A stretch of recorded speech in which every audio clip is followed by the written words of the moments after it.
അസ്സലാമു അലൈക്കും വറഹ്മത്തുള്ളാഹി വബറകാതുഹു. അൽഹംദുലില്ലാഹി വസ്സലാത്തു വസ്സലാമു അലാ റസൂലില്ലാഹ് വഅലാ ആലിഹി വസഹ്ബിഹി അൽ ഫായിസീന ബിറിളല്ലാഹ് അമ്മാ ബഅദ്. പ്രിയ സുഹൃത്തുക്കളെ, ജബ്ബാർ മാഷ് അദ്ദേഹത്തിൻ്റെ ഖുർആൻ പഠനത്തിൽ ആദ്യമായി പിടികൂടിയിട്ടുള്ളത് ഖലഖൽ ഇൻസാന മിൻ അലഖ് എന്ന പദത്തെയാണ്.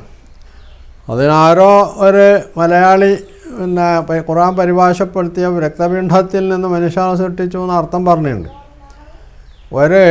ഏതൊരു ഗ്രന്ഥമായിരുന്നാലും, ഖുർആൻ എന്നുള്ളതല്ല, ഏതൊരു ഗ്രന്ഥമായിരുന്നാലും ആ ഗ്രന്ഥത്തിന് ആളുകൾ പറയുന്ന തെറ്റായിട്ടുള്ള, ആ ഗ്രന്ഥത്തിലെ ഏതെങ്കിലും പദത്തിന് ആളുകൾ പറയുന്ന തെറ്റായിട്ടുള്ള അർത്ഥങ്ങളെടുത്ത് ആ പുസ്തകത്തെ, ആ ഗ്രന്ഥത്തെ വിമർശിക്കുക എന്നുള്ളത് എന്തൊരു അല്പത്വമാണ്.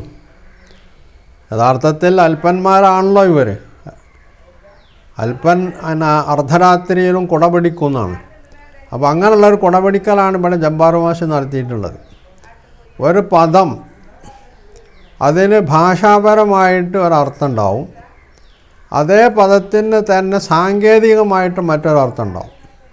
ഈ സാങ്കേതിക അർത്ഥം മനസ്സിലാക്കുകയോ അത് പറയേണ്ടടുത്ത് പറയുകയോ ചെയ്യാതെ അവിടെ ഭാഷാർത്ഥം പ്രയോഗിച്ചാൽ അതിൻ്റെ അവസ്ഥ എന്തായിരുന്നു?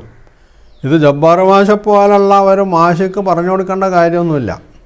പക്ഷേ അദ്ദേഹത്തിന് ആവശ്യം ഖുർആനെ വിമർശിക്കാൻ ഏത് ചപ്പും ചവറും ആര് പറഞ്ഞതും എടുത്തുദ്ധരിക്കുക, എന്നിട്ട് ഖുർആൻ അടിക്കാനുള്ളതാണ്. അതുകൊണ്ട് അദ്ദേഹത്തിൻ്റെ പണി അദ്ദേഹം തുടരും. അദ്ദേഹത്തിന് ഇത് പ്രയോജനപ്പെടുന്നതെന്ന് നമുക്ക് വിശ്വാസമൊന്നുമില്ല. അതേ അവസരം ഖുർആന് ഈ പദം ഇത് എവിടെ നിന്നാണ് തുടങ്ങുന്നത് എന്നുകൂടി നമ്മൾ മനസ്സിലാക്കേണ്ടതുണ്ട്. ഖുർആന് ഇത് തുടങ്ങുന്നത് നുത്ഫത്ത്, തുറാബ് എന്നതിൽ നിന്നാണ്. ഖുർആനിൽ നുത്ഫത്ത്, തുറാബ്, നുത്ഫത്ത്, അതായത് മനുഷ്യൻ്റെ സൃഷ്ടിപ്പുമായി ബന്ധപ്പെട്ട് തുറാബ്, പിന്നെ നുത്ഫത്ത്, അലഖത്ത്, മുളകത്ത്, ഇളാമ്, ലഹ്മ്, ഇങ്ങനെയുള്ള പദങ്ങൾ പ്രയോഗിച്ചിട്ടുണ്ട്. ഇത് വ്യത്യസ്ത ഘട്ടങ്ങളിലായുള്ള മനുഷ്യ സൃഷ്ടിപ്പിനെ പറ്റി ഖുർആൻ പറഞ്ഞിട്ടുള്ള ഭാഗങ്ങളാണ്. അതിൽ ഖുർആൻ ഒരിടത്ത് ല തർക്കബുന്ന തബക്കൻ അൻ തബക്ക് എന്ന് പറയുന്നുണ്ട്. അതായത് 84-ാമത്തെ അധ്യായം സൂറത്ത് ഇൻഷിഖാഖിൻ്റെ 19-ാമത്തെ സൂക്തത്തിലാണ് ഖുർആൻ ഇത് പറയുന്നത്. തർക്കബുന്ന തബക്കൻ അൻ തബക്ക്, നിങ്ങൾ പല ഘട്ടങ്ങളിലായിട്ട് കടന്നു പോകുന്നു എന്നാണ്.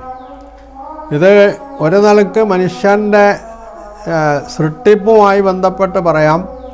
അതുപോലെ തന്നെ മനുഷ്യൻ ഭൂമിയിൽ വന്നതിന് ശേഷമുള്ള അവൻ്റെ പരിവർത്തനങ്ങളെ സംബന്ധിച്ചൊക്കെ പറയാവുന്നൊരു പ്രയോഗം.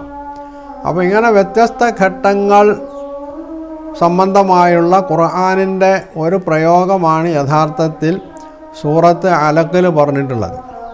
അത് തന്നെയും അവിടെ ഏതോ ഒരു ആൾ മലയാളത്തിൽ പരിഭാഷപ്പെടുത്തിയവൻ രക്തക്കട്ട എന്ന് പറഞ്ഞു എന്നുള്ളതാണ് അദ്ദേഹത്തിൻ്റെ തെളിവ്.